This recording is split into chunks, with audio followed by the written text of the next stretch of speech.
Hello and welcome to the Kentucky Today podcast. I'm Lawrence Smith, the editor of Kentucky Today. Later on, we're going to talk about some exciting news for Kentucky Baptist Disaster Relief and how it was made possible by cooperation, and a nice surprise that awaited one of our regional consultants when he visited a church plant in Ashland. He got a nice surprise when he got there. First, though, I want to begin with this. October is Pastor Appreciation Month, so be extra nice to your pastor this month. But I thought it'd be good to talk to Kentucky's new KBC Financial Support and Pastoral Wellness Consultant. His name is Harold Best. He's a former pastor and former president of the KBC. Harold replaces longtime financial consultant Don Spencer, who retired. But Harold expanded the role now to include pastoral wellness and pastoral health. So, on this Pastor Appreciation Month, I talked to Harold about this new role and what pastoral wellness or pastoral health looks like. You're succeeding a legend, longtime KBC financial consultant Don Spencer, but you're even doing more than what he did. You're expanded the role. You've added pastoral health to the duties. What do you mean by pastoral health, and what does that include? Yeah, well, that's a great question. Pastoral health, pastoral wellness is just really efforts that pastors take to care for themselves. Kind of holistically, it includes spiritual health, spiritual vitality, sustaining passion for ministry, soul care. So we got the spiritual aspect. Obviously, the physical aspect is just taking care of our body, and that has to do with exercise and eating right and resting. Relational and emotional health. A lot of pastors are lonely, and they could use a friend and someone to mentor them or to encourage them. Some of those kind of emotional things. Of course, financial health is kind of plugs in there, and nobody gets in ministry to get rich, but often pastors have to, they have some financial stressors. Maybe they have some education debt. It's hard to plan for retirement. Everybody needs every dollar. And so putting some aside for retirement and paying the bills and all that. So that financial piece. And then even vocational health. That kind of deals with burnout and maybe even needing to make a ministry transition, those kind of things. And so holistically, it's just kind of all those things put together to be healthy leaders. The financial piece has always been there. Right. Why did you think it was necessary to add these other elements? Why is this needed among pastors? Yeah, well, pastors are always trying to help others, and it's so easy to neglect your own health. And we want to have a schedule, but pastor schedules are often interrupted because of the needs of the church. And it's hard to have downtime for pastors because there's always more to do. There's more pastoral care that's needed, and there's meetings at church, and everybody has something to add to your schedule. And so I think for those reasons, it's just really hard for pastors to just establish some boundaries and actually take care of themselves. And sometimes pastors feel guilty, feel selfish even when they try to take care of themselves. And so just a little assistance in those areas is helpful for pastors. Kentucky Today recently ran a story, a Lifeway survey on why pastors leave the ministry. And I want to read some of the top answers. Number one was a change in calling, but number two was conflict in the church. Number three, burnout. 4, family issues. And 5, personal finances. So those are all the kinds of things that you can help with. You're trying to help pastors really remain healthy in their pastoral positions, right? Right. So, Brother Lawrence, we can offer a listening ear. That's helpful sometimes. Sometimes a pastor doesn't have someone they can just unload on a little bit and just express what they're going through. We have regional consultants that can offer help with conflict. That's one of the issues that pastors have to deal with sometimes. And so our regional guys, we offer help with that if we can come in and be of any assistance. We have some resources on burnout, some good books, and try to do some workshops on that and stress management. Sometimes we can kind of partner pastors with a more experienced pastor, and they can speak into what they've learned about balancing ministry and family time, and having some boundaries for that. And I'm glad to help somebody with financial budgeting and maybe retirement planning, or even debt, just some ways maybe to try to deal with debt. So a lot of those stressors, we try to be available to kind of help walk through those with pastors. How does a pastor know when he needs that kind of help? Sometimes he may be the last to recognize that. Yeah, so we want to educate a little bit on some of those stressors, whether it's depression or burnout, and so what we've tried to do is we've to our Kentucky Baptist Convention website, we've added a tab for pastoral wellness. It's just kybaptist.org/pastor-wellness. But on there we have some current things that we do to help pastors, whether it's the shepherding conference for pastors and their wives, or other resources. We have an assessment on there if you want to kind of assess how you're doing spiritually or physically. It kind of gives you a little grade and might identify some areas where you might need some assistance.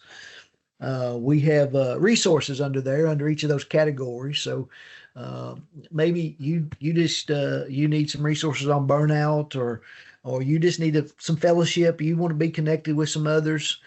We have some resources on there for that. There's some podcasts on there to listen to. We also have a Facebook group. It's called Kentucky Baptist Pastoral Wellness. And I try to stick articles on there, resources, events. And then again, our regional guys, we regularly, out in the West, they're having Dr. Dan Summerlin talk about stress management. Some of those workshops we try to have from time to time to help pastors recognize some of those needs in those areas. So what does this look like kind of on the ground when a pastor or even a church contacts you? Kind of what happens next? What Yeah, that's a good question. So it depends on what the need is. I'm glad to talk to them. I'm glad to, if it's financial health, I'm glad to meet with a pastor and again, talk to them about how to plan for retirement or deal with debt. Sometimes I can connect them with another pastor, maybe who's dealt with that. Again, our regional consultants, they often know someone in your area that, would be willing to befriend you or to mentor you. We've got lots of pastors that, they have some experience, and they'd be glad to minister to other pastors and come alongside them. Just figuring out how to make those connections is a key sometimes. Lawrence, we have counseling assistance if that's needed, and Sarah helps coordinate some of that, and I can help coordinate that. But if a pastor needs some counseling, we're glad to talk to them about some assistance. Again, that conflict piece, if we can help with church conflict, we're glad to do that. And then that fellowship piece, some pastors just like, I'm lonely, and that they just need to know about some opportunities to get together with some other pastors. And so if they reach out to myself or one of the regional consultants, we're glad to kind of help them take some steps in whatever area they might need some encouragement in. That proverb, iron sharpens iron. Absolutely. Yeah, absolutely. Works for pastors as well. Yeah, sure. Yeah. I'm surprised at the number of pastors that, they just feel lonely. And again, they're around a lot of people, but just having some friendships. And maybe if a pastor, maybe they've left an area and they've left all their friends behind, and they've gone to a new area. And, sometimes we have a hard time building new friendships as pastors. And so having a couple pastor friends is really helpful. How does a pastor's health impact the health of his Yeah. church? Yeah, this is important. I think most often healthy pastors lead their congregations towards spiritual health. And so a pastor who's able to make his family a priority by establishing some healthy boundaries, they're able to kind of model that for maybe the men of their church, that it's important to have boundaries in your life. And a pastor who's feeding himself spiritually through the word and through prayer, usually they're able to preach out of an overflow of their spiritual walk with the Lord. And so that's advantageous for the church. And pastors who take time to rest and maybe enjoy their hobbies or exercise, uh, those pastors that are caring for their bodies are often, they're more productive, they're more encouraging. Again, they're able to kind of minister out of an overflow, and I think that benefits the church. I think churches that realize that as we invest in our pastors, we often reap the benefit ourselves. So I think that's a good connection there. October is Pastor Appreciation Month. So, how can churches invest in the health of their pastors? Yeah. So I wrote an article last week about that, and uh, just a few suggestions. Encourage some healthy boundaries, and you do that by encouraging your pastor to to take a full day off each week. And we all know that things come up and funerals come up, and that interferes sometimes. But as a rule, if you can encourage your pastor, you need to have a day off each week. You need to protect your family time. You can't be at the church every night. We can't have meetings every night and expect you to be there. Use their vacation without guilt. Some pastors, they feel guilty if they go because they're not. We want to encourage our pastors to use their vacation. And churches could consider, having a sabbatical policy that, after the pastor's been there 7 years or 5 years, they get a time to recharge, and just sometimes that helps them with their vision for the church and those kind of things. Pray regularly for your pastor, and partner with your pastor. And you partner with your pastor by just saying, Pastor, how can I help with some of this? How can I help with some ministry here? Can I make a visit for you? Encouragement's a big thing.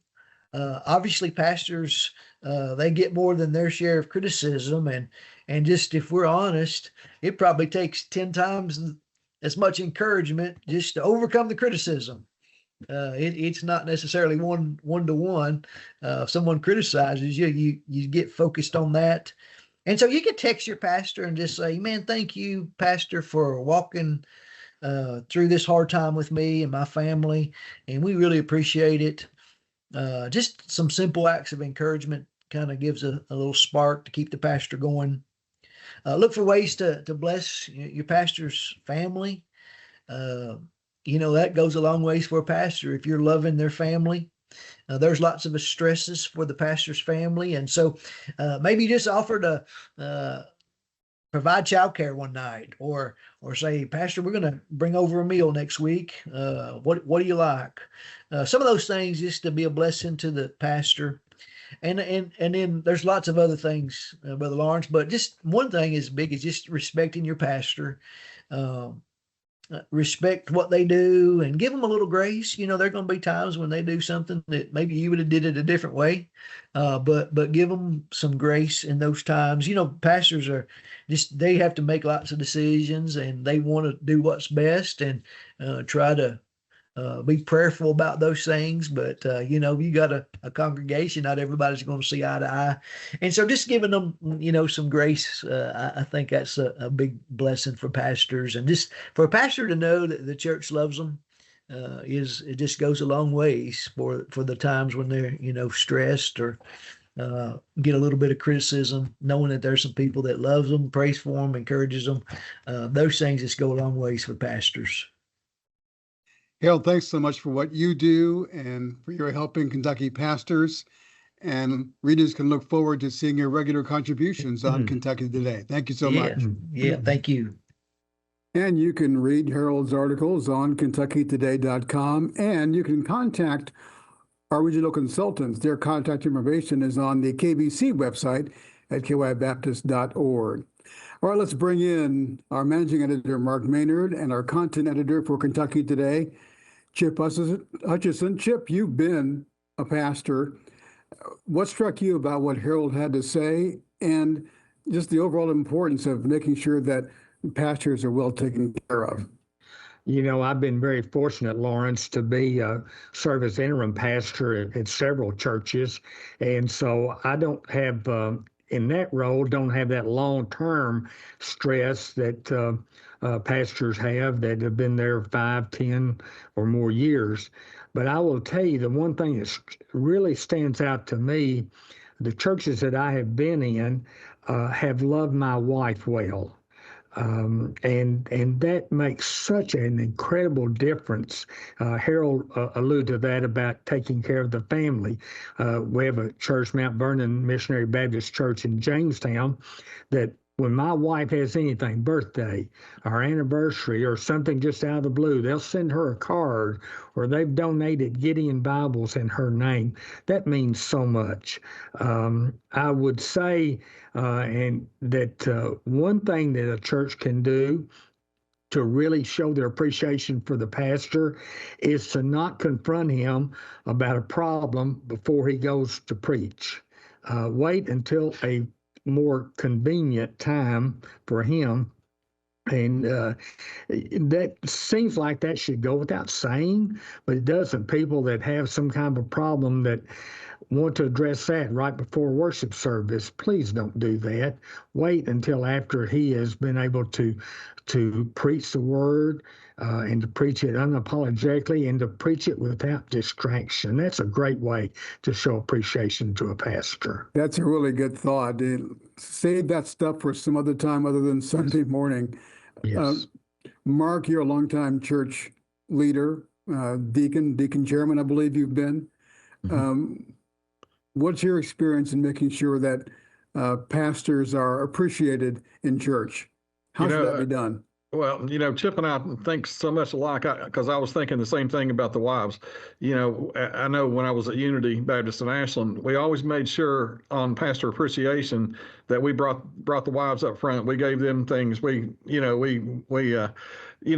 just praised them for who they are, because that's a difficult thing to be the wife of a pastor, because a pastor does deal with so much.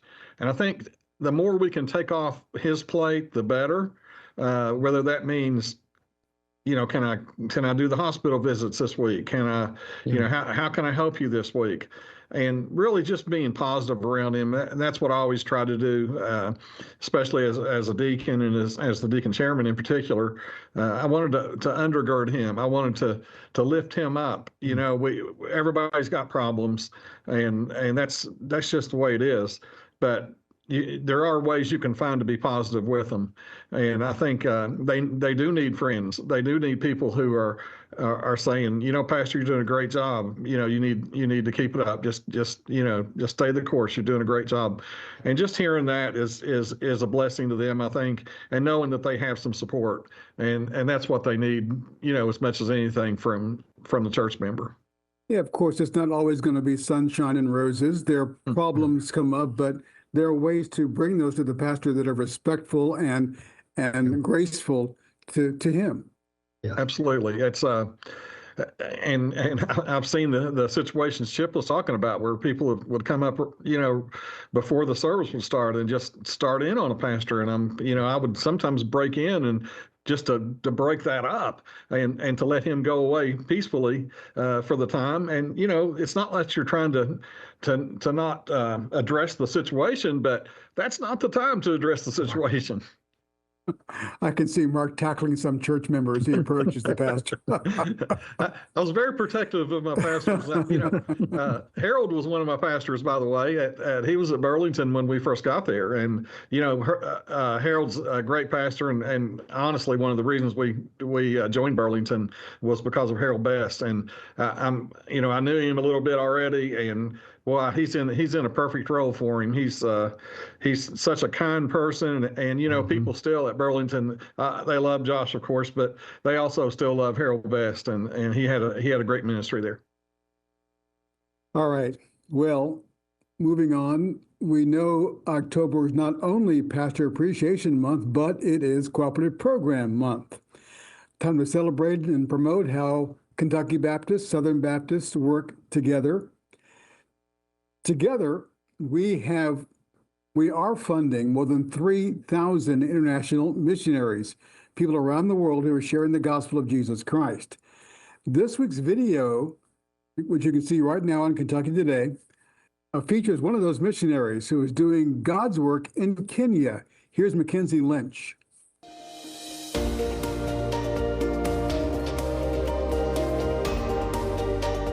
Thank you, Kentucky Baptist, for giving to the cooperative program. I am an IMB missionary serving in Nairobi, Kenya, and it's thanks to your gifts through the cooperative program and Lottie Moon offering that keep me on the field. I work with refugees mainly from Congo, Burundi, and Rwanda. My team does trauma healing Bible studies that follows the story of Joseph from the Bible. We do food distributions through Cinderleaf. We do street evangelism, house visits, hermeneutics classes, many things to serve refugees, and it's all thanks to your generous donations that keep us on the field. During my first term on the field, I also got my master's from Southern Seminary, and that was subsidized thanks to the cooperative program. So thank you all so much.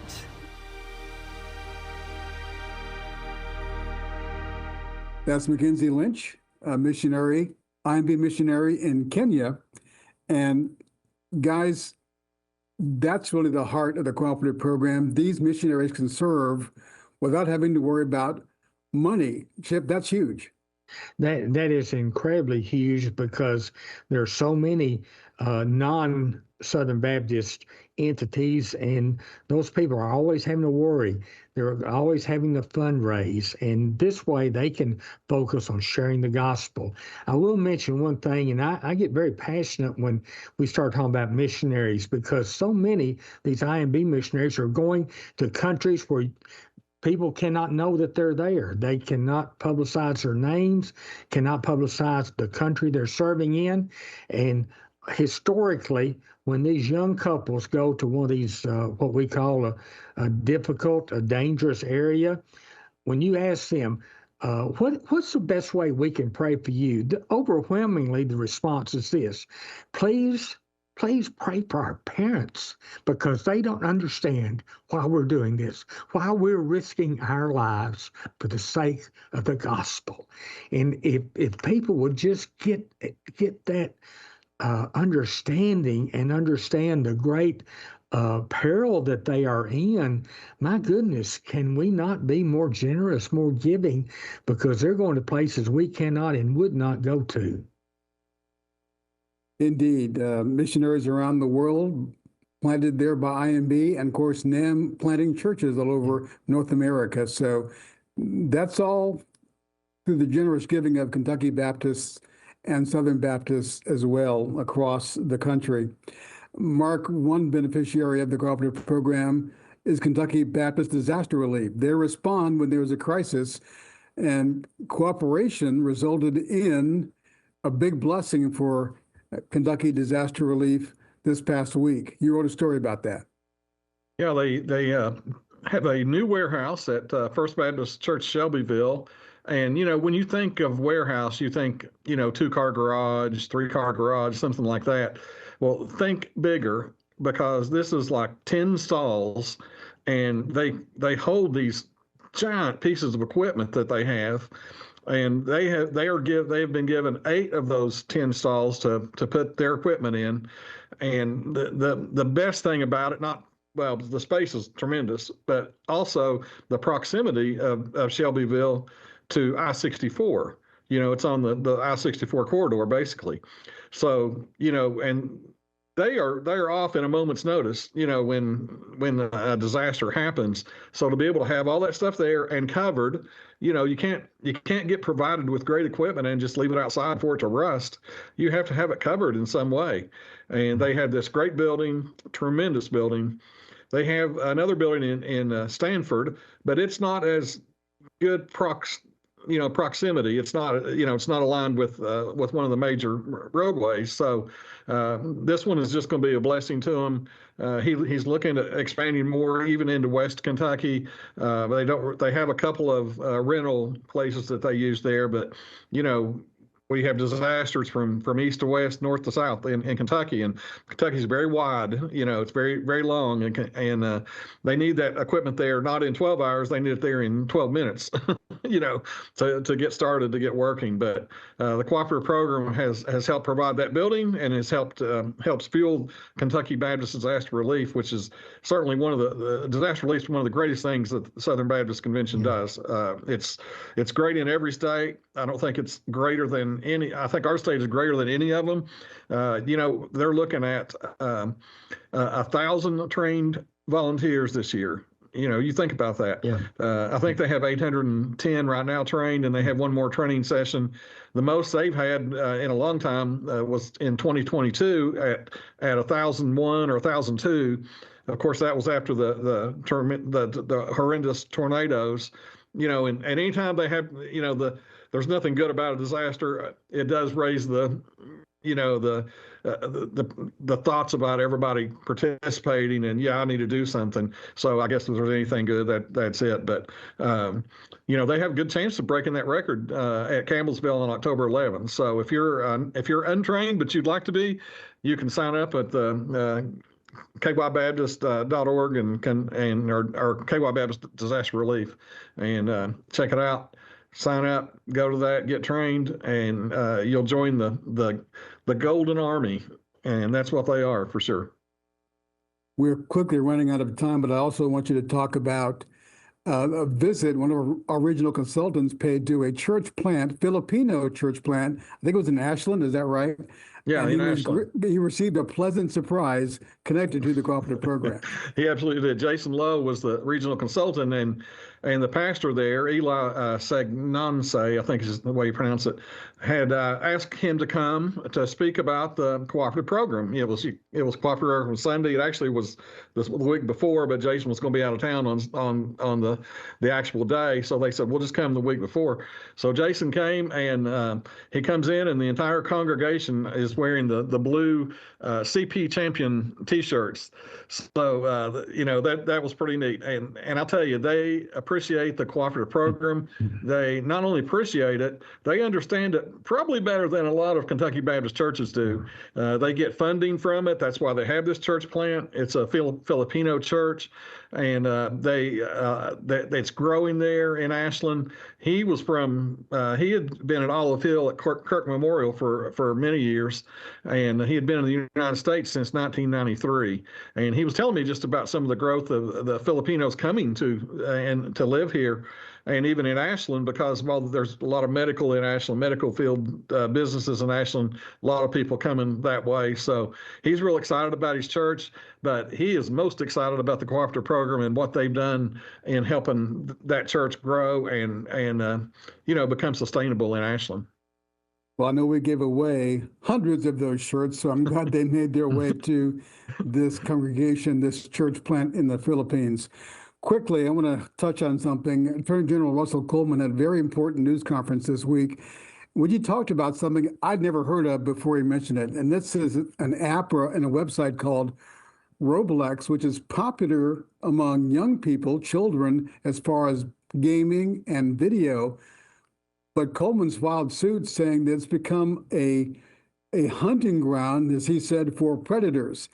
Had you guys heard of this before? And one, obviously, this stresses the importance of parents being really engaged in what their children are watching on TV. Chip, you're the only one of us that had any idea what this was. So what do you make of this? I'd heard the name, but I didn't know how it operated. And I think this is just endemic of what parents and grandparents face today with the algorithms of these social media entities and how they can sometimes very subtly make a pretty dramatic impact on young people, and they don't even know it. It's kind of like a silent enemy. So I sure appreciate Attorney General Coleman addressing this. And, I think it opens a door for potentially more action down the road. But parents, please be informed. Lawrence, you, Mark, and I, we're that generation. We don't know what these things are. But if you have a youngster, a young person, a child or a student in your home, know what they're looking at and know the dramatic effects it can have on them in so many ways. Lawrence, yes. I read that story and was just like, I was just amazed at the issues that it was causing. And like you, I really never heard of it. And that's probably not good that I hadn't heard of that, but I hadn't. And I learned a lot from reading that story. And I would suggest people read that story, not just because it's on Kentucky Day, but because you need to be informed, as Chip said. You need to be informed about what's going on. Yeah, and Coleman frankly said, if you have a child on Roblox, get them off, her off of that site. So serious stuff there. We're out of time, Chip, but quickly pay tribute to a retiring member of our KBC family who's been a faithful regional consultant for quite a while. Jeff Crabtree. Jeff Crabtree represents, and people need to understand, these regional consultants have a huge job. Each of them have 400 plus churches that they're responsible for to try to keep into contact with, and they are a pastor to pastors. And Jeff has done such a phenomenal job. He served in church ministry. He served in the associational role as a DOM years ago. Jeff is one of the most likable people you'll ever find. And if he's listening to this, he'll say, well, Chip finally said something nice about me. Jeff is one of these that is always looking to have fun. And he and I sure enjoy trading barbs with each other, but we are also very quick to pray for each other and to help each other out. We will miss him. We'll miss his genial attitude and his positive nature. He's taking the month of October off, but then he'll be doing church consulting. I'm sure he'll be doing supply and possibly some interim work. I don't want to put something on him that he's not doing yet, but I know he's going to do transitional pastor training in February. We wish him the best. He's been a great friend, a great co-worker here at Kentucky Baptist Convention.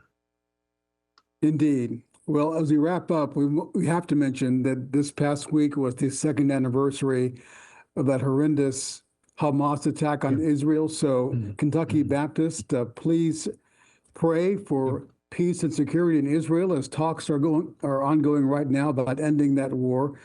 So pray for Israel. Pray for those suffering in Gaza, including Christians in Gaza. Yes, there are Christians in Gaza. And pray for the safety and the release of the hostages still being held by Hamas. Yes. Amen. You can read all those stories, all the updates, and more on KentuckyToday.com. And for more on the Kentucky Baptist Convention and the Cooperative Program, go to kybaptist.org. Thanks for joining us. Lord willing, we'll see you next time on the Kentucky Today podcast.